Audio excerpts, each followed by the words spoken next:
आज बाबा की 24 दिन का महावाक्य है। आज बाबा ने पढ़ाई का महत्व बताया है कि ब्राह्मण जीवन है, संगम युग चल रहा है और हम ईश्वरीय गोल्ड स्टूडेंट है और पढ़ाई के आधार से ही हमें पद मिलता है। ज्ञान काल में भी जितना जो पढ़ाई पढ़ता है उतना सोर्स ऑफ इनकम होता है और ज्ञान मार्ग में भी बाबा ने कहा पढ़ाई का ही आधार है। पढ़ाई कैसे पढ़नी चाहिए?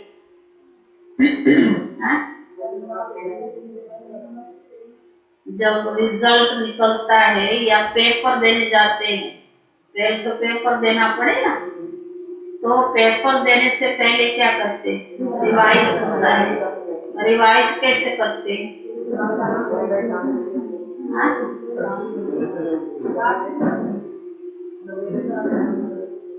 एकांत में बैठकर पढ़ाई पढ़ते हैं। तो बाबा ने कहा तुम बच्चों का भी सबसे अच्छा एकांत का टाइम कौन सा है? सवेरे अमृत वेले। अमृत वेले हम एकांत में बैठकर पढ़ाई का विचार सागर मंथन करते हैं।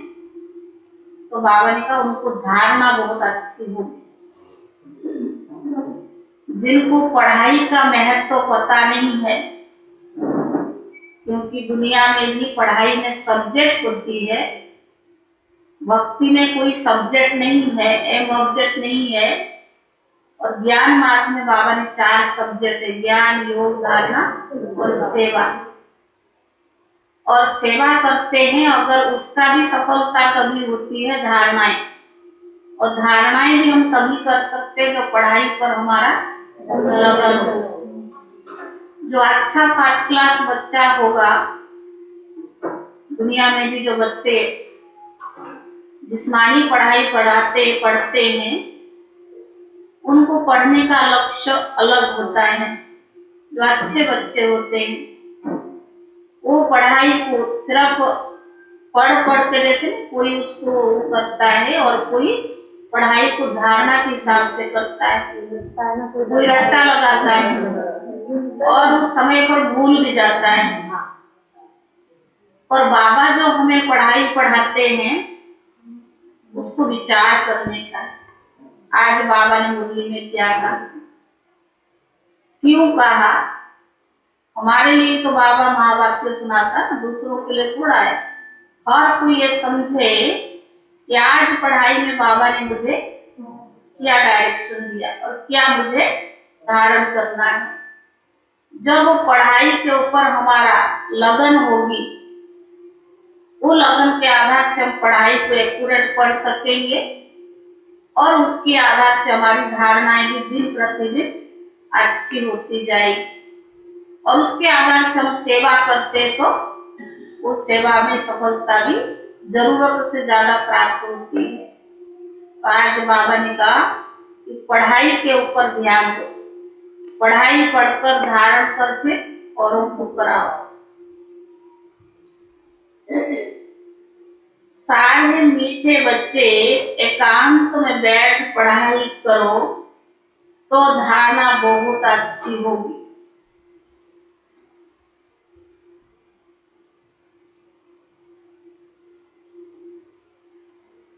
सवेरे सवेरे उठकर विचार सागर मंथन करने की आदत डालो। सवेरे सवेरे उठकर विचार सागर मंथन करने की आदत डालो। प्रश्न है, फूल पास होना है तो कौन से ख्याल आने चाहिए, कौन से नहीं आने चाहिए? फूल पास होना है तो कौन से ख्याल आना चाहिए, कौन से नहीं आना चाहिए। हाँ?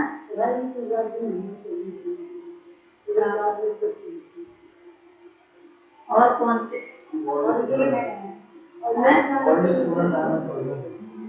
गोल्ड स्टूडेंट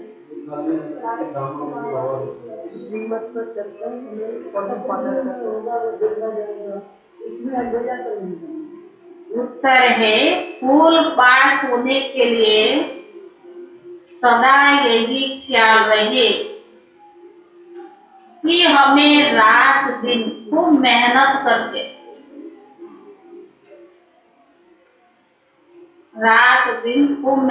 करके पढ़ना है। अपनी अवस्था ऐसे ऊंची बनानी है जो बाप दादा के दिल तक पर बैठ सके। अपनी अवस्था ऐसी ऊंची बनानी है जो बाप दादा की दिल तक पर बैठ सके। नींद को जीतने वाला बनना है। कितना घंटा नींद करते हैं? नींद को जीतने वाला बनना है, खुशी में रहना है। बाकी यह ख्याल कभी नहीं आना चाहिए कि ड्रामा में व नसीब में जो होगा वो मिल जाएगा।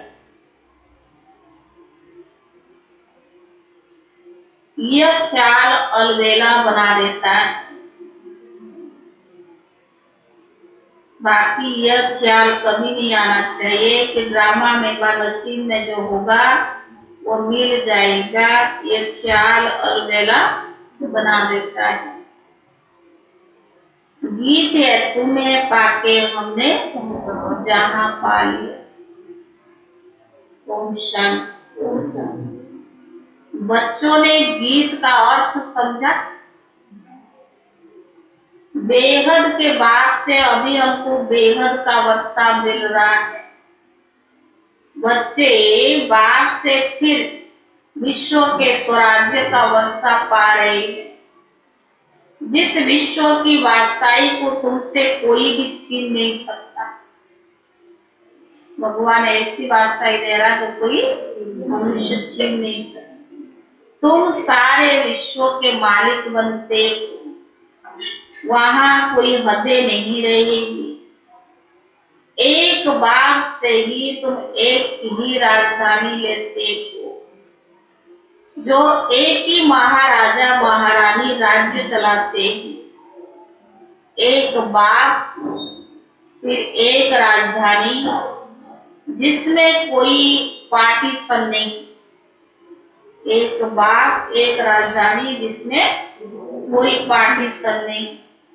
तुम जानते हो भारत में एक ही महाराजा महारानी लक्ष्मी नारायण की राजधानी थी।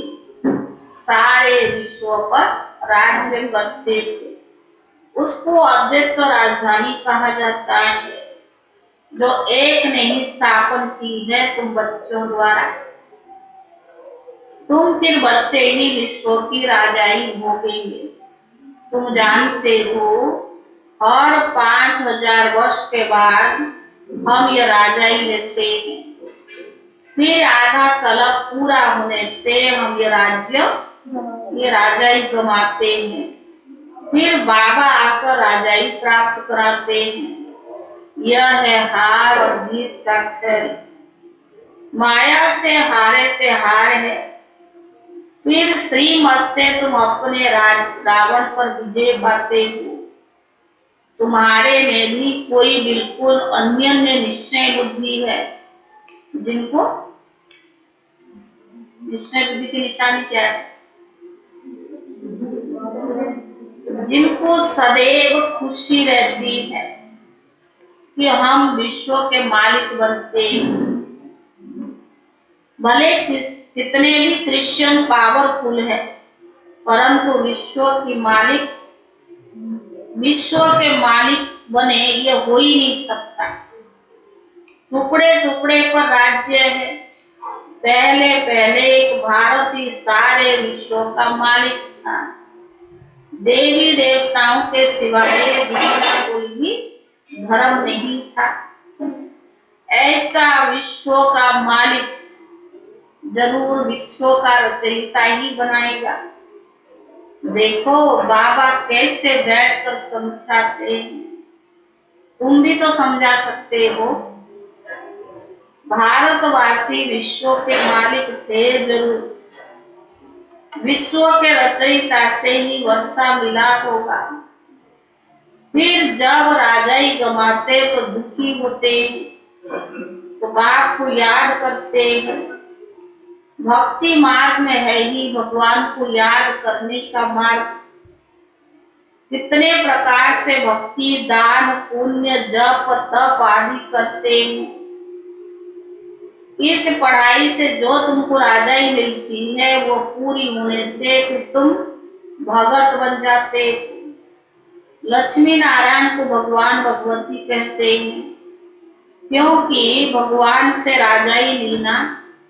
परंतु बाबा कहते उनको भी तुम भगवान भगवती नहीं कह सकते। उनको ये राजाई राजधानी जरूर स्वर्ग के रचयिता नहीं दी होगी, परंतु कैसे दी ये कोई नहीं जानते। लक्ष्मी नारायण को कैसे राजाई मिले कोई भी नहीं जानते। तुम बाबा के अथवा भगवान के बच्चे बने हो और बाप सबको तो राजाई नहीं देंगे। ये भी तो ड्रामा बना हुआ है, सबको थोड़ी राजाई मिलना है। तो दास दासी प्रजा, प्रजा के भी प्रजा है। भारतवासी ही विश्व के मालिक बनते हैं। अभी तो प्रजा का प्रजा पर राज्य है। अपने को आप पे ही पतित भ्रष्टाचारी मानते हैं। इस पतित दुनिया से पार जाने के लिए केवया को भी याद करते हैं कि आकर इस वेश्यालय से शिवालय में ले चलो। शिवालय भी कितने? दो कौन सा? एक परम धाम और एक सतयुग और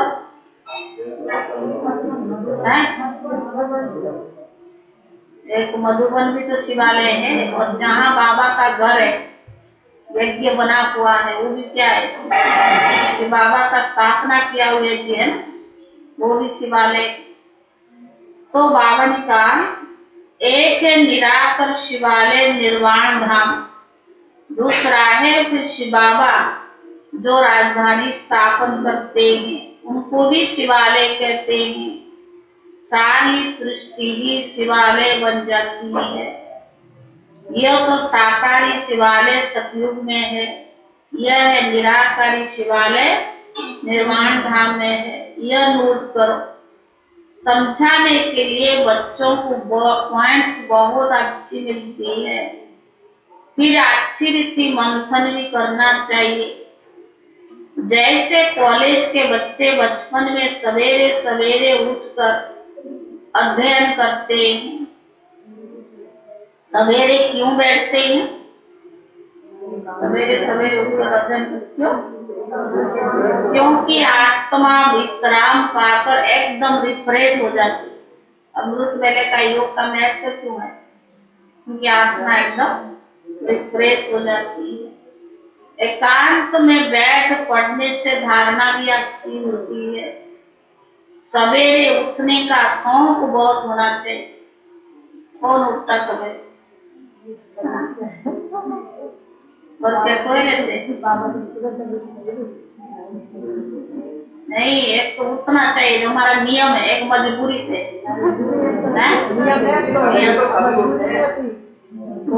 आपने देखा सबके घर? वो थोड़ी हुआ, वो तो देखो बाबा ने बताया, एक योगी, एक महायोगी और एक भोगी, और एक दुनिया में क्या है? महायोगी। तो आप कौन से लिस्ट में? हैं? अगर 3-3:30 बजे से उठते तो क्या कहेंगे? महायोगी। 4 बजे उठते तो योगी। फिर उसके बाद उठते तो 5 बजे के बाद जो उठते तो क्या है? भोगी। और 5 बजे के बाद 7 बजे उठते तो क्या है? महाभोगी। फिर तो 10 बजे उठते, 12 बजे उठते। तो भगवान के बनते क्या फायदा होता है? 400 बहाना बनाते, ये हुआ, आज ये हुआ, पानी नहीं आया, दूध लेने जाना होता है। वो तो सब जिंदगी भर के चलेगी, वो तो बंद नहीं होना है। लेकिन बाबा ने जो हमें दिया है, कितना दिन की दुनिया है, हा? अभी बाबा ने इसमें सारी बताया है, सुन लो। सवेरे सवेरे उठने का बहुत शौक होना चाहिए। कोई कहते हमारी ड्यूटी ऐसी है तो सवेरे जाना पड़ता है। अच्छा, शाम को तो बैठो। शाम के समय भी कहते देवताएं चक्कर लगाते हैं। क्वीन विक्टोरिया का वजीर रात को बाहर बत्ती के नीचे जाकर पढ़ता था, क्योंकि बहुत गरीब था। पढ़कर वजीर बन गया। कोई बहाना नहीं दे सकता है। बाबा का क्यों उदाहरण दिया? कोई कहता हमें टाइम नहीं मिलते, बहुत ये करते, सेवा में टाइम चला जाता। हमारी संदेशी रातों में कपड़े धोने की भी टाइम नहीं रहती। ये भी तुम्हारा पर्सनल काम है, तुम किसी भी समय करो। हम कहते हैं ना, प्रेस करेंगे, हमारा टाइम ये है। सेवा के समय आप ये सब नहीं कर सकते। तुम नींद जाग करके आधा घंटा कम सोना, प्रेस कर लेना, क्या दरकार है? सवेरे से उठना और रात को सोना। अब बहुत आपकी तबीयत खराब है, उस सब समझती है, दयालु भी थी। 1 घंटा सोने, 2 घंटा सोने के लिए अगर आप बीमार है, आपकी सेवा भी करेंगे। लेकिन जो यज्ञ की नियम मर्यादा बना हुआ है, उसके बीच में दादी 11 रात को 10 बजे तक, 9:30 बजे तक कभी सोने नहीं देती। कहती तुम्हारी आदत बन जाएगी 3:30 बजे जगना, और फिर दोपहर को यहाँ तो हमने सोने की यहाँ आदत डाला, वहाँ दोपहर को हम कभी नहीं सोए। दोपहर को दादी कहती थी ये क्या, ये तो दुनिया वाले जैसे हो गए, और ये जो तुमने जीवन बाबा को दिया है तो वो सेवा तो तुम करते नहीं है। आजकल तो बहुत आराम चाहिए ना। कहते कुछ कहो तो कहते तुम लोग ने तो घी दूध पिया, हमने तो दूध भी नहीं पिया, हमारे समय तो पानी भी महंगी हो गई।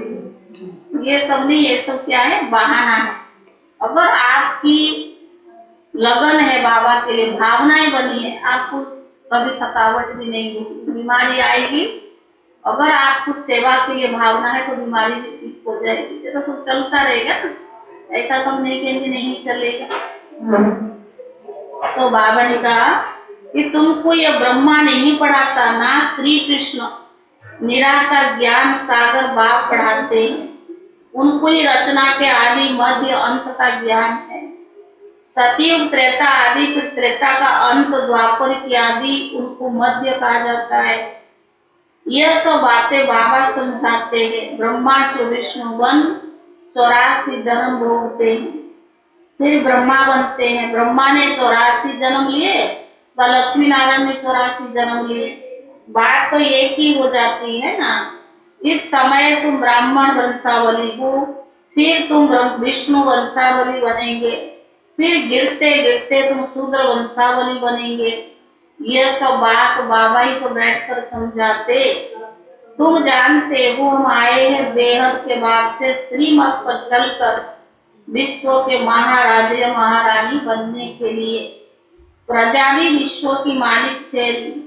इस पढ़ाई में बड़ी होशियार चाहिए। होशियार जो है वो और तरीके की होशियारी नहीं, पढ़ाई की होशियारी। तो बाबा ने कहा जितना पढ़ेंगे पढ़ाएंगे उतना ऊंच पद पाएंगे। ये बेहद की पढ़ाई सबको पढ़ना है। सब एक से ही पढ़ते हैं, फिर नंबर वार। कोई अच्छी धारण करता, कोई तो जरा भी धारणा नहीं करते। कोई अच्छी धारण करते और कोई जरा भी धारणा नहीं करते। तो बाबा ने कहा नंबर वार सब चाहिए। भगवान भी कहता मुझे चाहिए भी सब। राजाओं के आगे दास दासियां भी तो चाहिए। दास दासियां तो महल में भी रहते हैं, प्रजा तो बाहर रहती है। वहां महल बहुत बड़े बड़े होते हैं।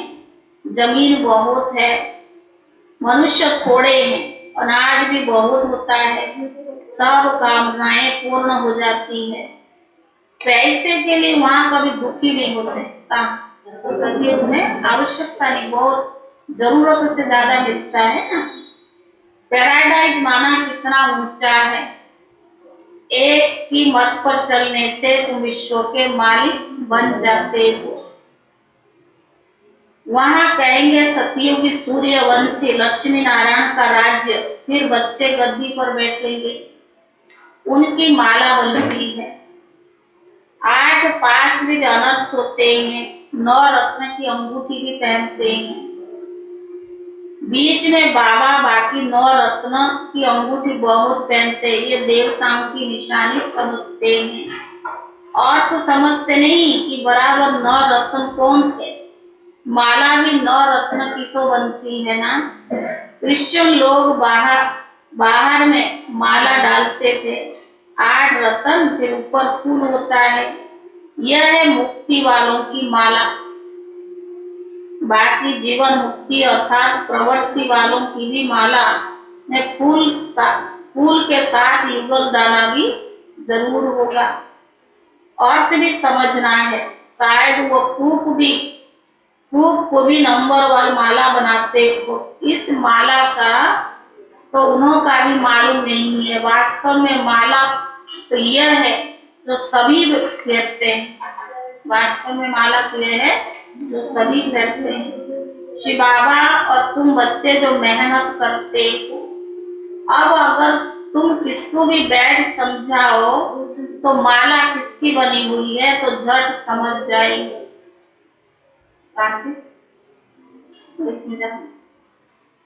तुम्हारे प्रोजेक्ट विलायत तक भी जाएगा, फिर समझाने वाले जोड़ी भी चाहिए।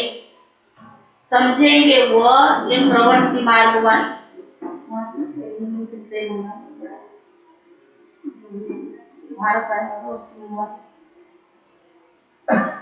तो बाबा ने कहा समझेंगे यह प्रवृत्ति मार्ग है। बाबा का परिचय सबको देना है और सृष्टि चक्कर को भी जानना है। तो चक्कर को नहीं जानते उन्हें क्या कहेंगे? तो चक्कर को नहीं जानते उन्हें क्या कहेंगे? सतयुग में तुम सर्वगुण संपन्न 16 कला संपूर्ण थे, अभी फिर बनते हो। तुम यह पढ़ाई पढ़कर इतने ऊंच बन जाते। जिस्मानी पढ़ाई से इतना ऊंच नहीं। तो बाबा ने कहा इस पढ़ाई से इतना ऊंच बनते। राधे कृष्ण अलग अलग राजधानी के थे। स्वयंवर के बाद नाम लक्ष्मी नारायण पड़ा। लक्ष्मी नारायण का कोई बचपन का चित्र नहीं दिखाते हैं। सतयुग में तो किसकी स्त्री अकाले मरती नहीं है। क्या समझा? सतयुग में मानव विधवा नहीं होते हैं, सब पूरे टाइम पर शरीर छोड़ते हैं। तो रोने की वहां दरकार नहीं है। नाम ही पैराडाइज है ना। इस समय अमेरिका, रशिया आदि जो भी है सब में माया भमका, माया का भमका। ये एरोप्लेन मोटर आदि सब बाबा के होते हुए निकली है। 100 वर्ष में ये सब बने हुए हैं। यह है मृग तृष्णा मिसल राज्य। इनको माया का पंप कहा जाता है। बाबा ने तो कहा हुआ है ना, अपना विनाश खुद करेगी। तो ड्रामा अनुसार तो देख ही रही। साइंस का पिछाड़ी का भूमिका है अलग काल के लिए। ये सब कुछ खत्म हो जाएगा, कुछ स्वर्ग में काम आएगा। माया के पाम से खुशी भी मनाएंगे तो विनाश भी होगा। अब तुम बच्चे श्रीमठ से राजाई ले रही हो। वो राजाई हमसे कोई भी छीन नहीं सकता। वहां कोई उपद्रव्य नहीं होगा क्योंकि वहां माया ही नहीं है। बाबा समझाते बच्चे पढ़ाई को अच्छी रीति पढ़ो, परंतु साथ साथ बाबा यह भी जानते हैं कलम पहले माफी की सबको पढ़ना है। जो 3 कल्प पहले चली है वही अब चल रही है। नरक को स्वर्ग बनाने का कल्याणकारी पाठ कल्प पहले माफी की चल रहा है। बाकी जो इस धर्म का नहीं होगा उसको ये ज्ञान बुद्धि में बैठेगा नहीं। बाप टीचर है तो बच्चों को भी टीचर बनना पड़े। विलायत तक के पढ़ाने के लिए बच्चे गए हैं। इंटरप्रेटर भी साथ में होशियार चाहिए। मेहनत तो करनी है ना। तुम ईश्वर के बच्चों को चलन बहुत अच्छी होनी चाहिए। हम ईश्वरी के बच्चे ब्राह्मण है, वर्ल्ड स्टूडेंट है, चलन भी बहुत अच्छी चाहिए। सतयुग में चलन होती है ऊंची और राय, उसका पुरुषार्थ कहाँ करना है, संगम युग करना। यहाँ तुमको बकरी से सैनिक, बंदर से देवता बनाया जाता है। इतना भी सैनिक ना बनो तो दूसरों को समझो ही नहीं। तो बाबा ने कहा यहाँ तुमको बकरी से सैनी और बंदर से देवता बनाया जाता है। तो हर बात में क्या चाहिए, निरंकारी बनना। बाबा ने कहा ऐसे भी शहर बन जाओ जो दूसरों को समझे, इतना अहंकार आ जाए। तो बाबा ने कहा निरंकारितापन चाहिए। अपने अहंकार को तोड़ना चाहिए। चेक करो किस किस चीज में अहंकार है। सबसे बड़ा तो देह का ही अहंकार है। तो बॉडी कॉन्शियस है तो और चीज का भी अहंकार आता है। याद रखना चाहिए जैसा कर्म हम करेंगे हमको देखकर और करेंगे। अपने हाथ से बर्तन साफ करेंगे तो सब कहेंगे ये कितने निरंकारी। अपना काम तो खुद करना चाहिए। सब कुछ आज से करते और ही जास्ती मान होगा। कहते इतना वर्ष हो गया बर्तन थोड़ा हम साफ करेंगे, तो बर्तन क्या खाना भी ना खाओ ना। तो बाबा ने कहा धीरे धीरे बदलता जा रहा है। वहाँ तो बेहद है ना भाई। मंत्री भी है अपने खाना से बर्तन नहीं, अभी भी मांझते हैं। जो समर्पित भाई होते हैं ना वो अपना बर्तन खुद मांझते हैं। वो थोड़ी वहाँ, बाकी आते ज्यादा है, टाइम ज्यादा लगता है, खड़े हो जाते वहीं गप लगाना शुरू कर दे। इसलिए सिस्टम बनाए चलो बर्तन मशीन में डालो और जाओ। तो वहाँ तो फिर नहीं। तो जो अभी लॉकडाउन हुआ था मधुबन वाले सारा अपना काम, झाड़ू पोछा कपड़ा सब कुछ अपने आप करते थे। हमारे राम निवास भाई को देखो ना, अभी तक भी झाड़ू पोछा लगा लेते अपने कमरे में। तो बाबा ने कहा जब तक ऊंची अवस्था नहीं बनी तब तक कहाँ अहंकार आने से दिल से उतर जाते हैं। जब तक ऊंची अवस्था नहीं बनी, दिल पर नहीं चढ़ेंगे तो तख्त पर भी कैसे बैठेंगे। नंबर 1 मर्तबे तो होते हैं ना। जिनके पास बहुत धन है तो फर्स्ट क्लास महल बनाते हैं, गरीब झोपड़ी बनाएंगे। इस कारण अच्छी तरह से पढ़कर फुल पास अच्छा पद पाना चाहिए। ऐसे नहीं कि जो ड्रामा में होगा अथवा जो नसीब में होगा, यह ख्याल आने से ही नापास हो जाएंगे। नसीब को बढ़ाना है, रात दिन खूब मेहनत कर पढ़ना है, नींद को जीतने वाला बनना है। रात को विचार सागर मंथन करने से तुमको बहुत मजा आएगा। बाबा को कोई बतलाते नहीं कि बाबा हम कैसे विचार सागर मंथन करते हैं। तो बाबा समझते हैं कोई उठता ही नहीं होगा सवेरे। विचार सागर मंथन करते बाबा के पास रिपोर्ट नहीं जाता, तो बाबा सोचता कोई उठता ही नहीं होगा, शायद इनका ही पाठ नहीं है विचार सागर मंथन करने का। नंबर 1 बच्चा तो यही है ना। तो बाबा अनुभव बताते हैं, उठकर याद में बैठो, ऐसे ऐसे ख्याल किए जाते हैं। ये सृष्टि चक्कर कैसे फिरता है, पहुंचते ऊंचा बाबा है, फिर सूक्ष्म वतन वासी ब्रह्मा विष्णु शंकर है, फिर ब्रह्मा क्या है, विष्णु क्या है, ऐसे ऐसे विचार सागर मंथन करना चाहिए। बाबा ये भी टॉपिक देता है किस पर विचार सागर मंथन करने से नींद नहीं आए, इसके बजाय नहीं तो भी उठे तो सही फॉर्मालिटी तो किया, नेमीनाथ तो बने, लेकिन बाबा जो चाहता है जैसे चाहता है उतना हम नहीं कर पाते।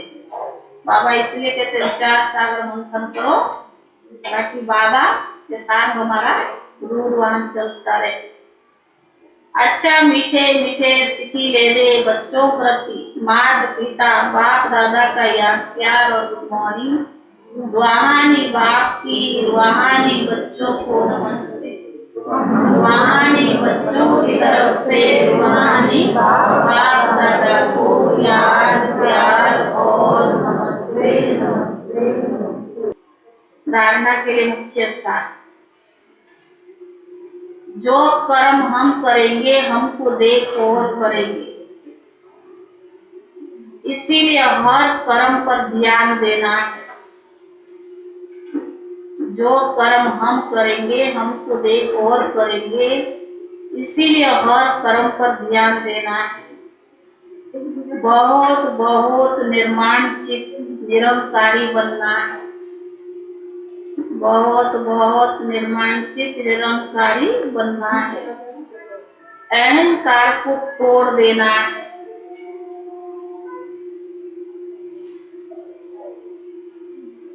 अहंकार को तोड़ देना है। दूसरा, अपना नसीब या तकदीर ऊंचा बनाने के लिए अच्छी रीति पढ़ाई पढ़नी है। अपना नसीब यानी तकदीर ऊंचा बनाने के लिए अच्छी रीति पढ़ाई पढ़नी है। सवेरे सवेरे उठकर बाप को याद करने का शौक रखना है। सवेरे सवेरे उठकर बाप को याद करने का शौक रखना है। वरदान, त्रिकालदर्शी स्थिति द्वारा मूझने की परिस्थितियों को मौज में परिवर्तन करने वाले, त्रिकालदर्शी स्थिति द्वारा मूझने की परिस्थितियों को मौज में परिवर्तन करने वाले कर्म योगी भव।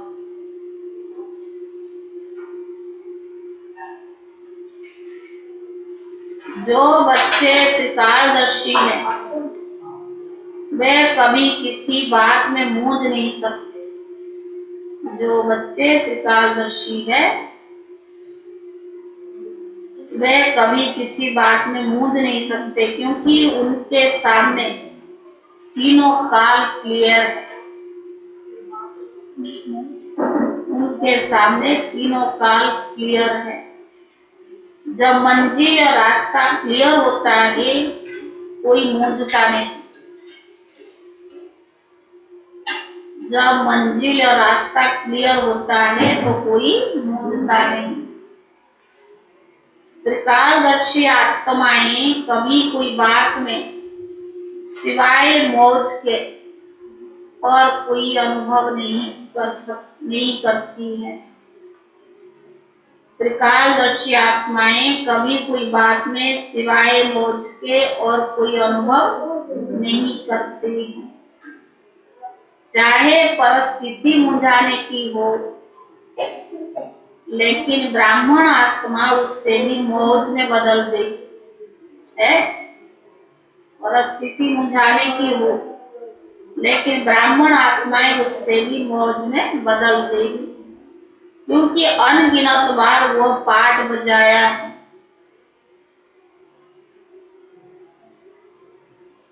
यह स्मृति कर्म योगी बना देती है। वह हर काम मौज से करते, वह हर काम मौज से करते।